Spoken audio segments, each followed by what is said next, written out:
Hi, I'm Dr. Jim Carlson from Riverside Animal Clinic, and this afternoon we're going to be discussing this case number 02127. And the problem was urinating more frequently, and often when we're looking at urination and frequent output of urine, we're evaluating, first of all, the urinary tract, and we see a whole list of base point readings here representing each area of the body in this section right here.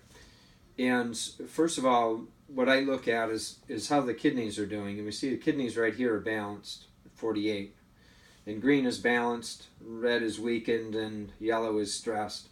And you may already have a copy of this in your email to follow along, but the urinary bladder was also balanced.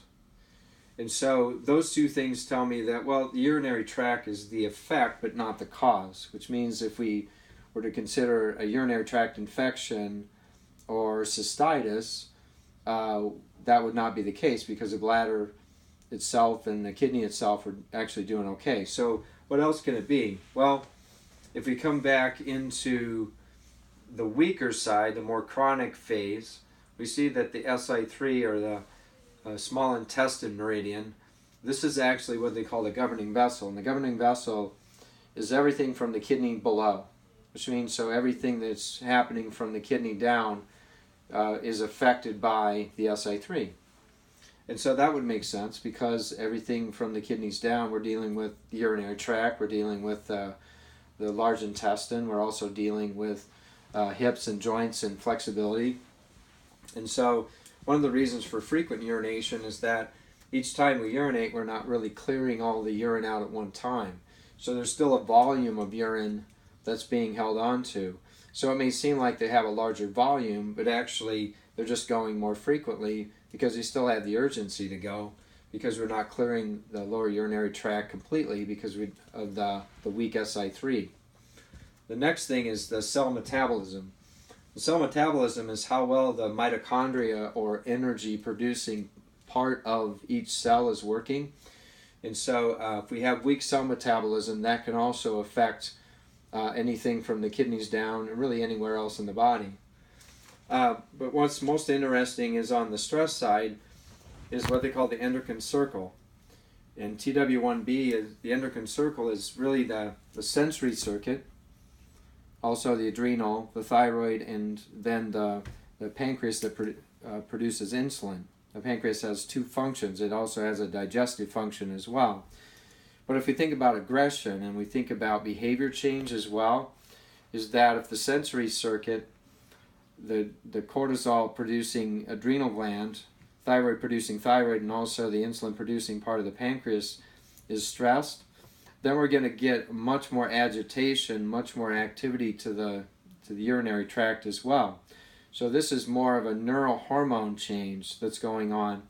And so when we use hemp oil, we're going to balance these numbers, and hemp oil infusion is going to make the correction. So we're clearing the weakness, and we're also clearing the stress.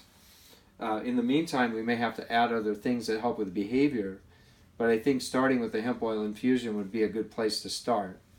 And so you want to give 5 drops every day.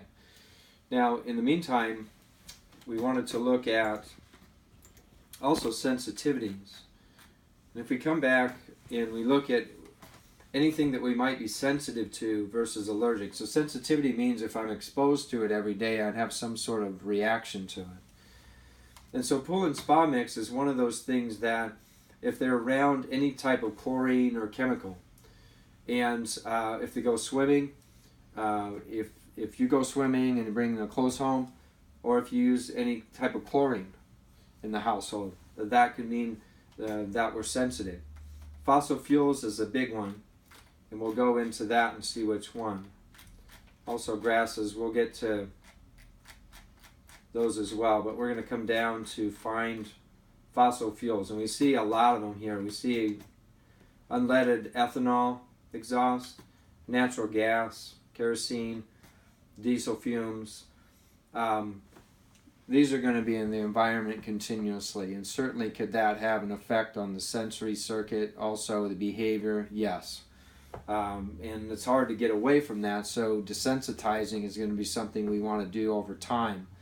Now the hemp oil infusion is going to help with that, because any systems that are affected by the sensitivity is going to be corrected. So even though we're still exposed to exhaust fumes, for example, that we're going to be in a better position to tolerate it, because you can't eliminate that.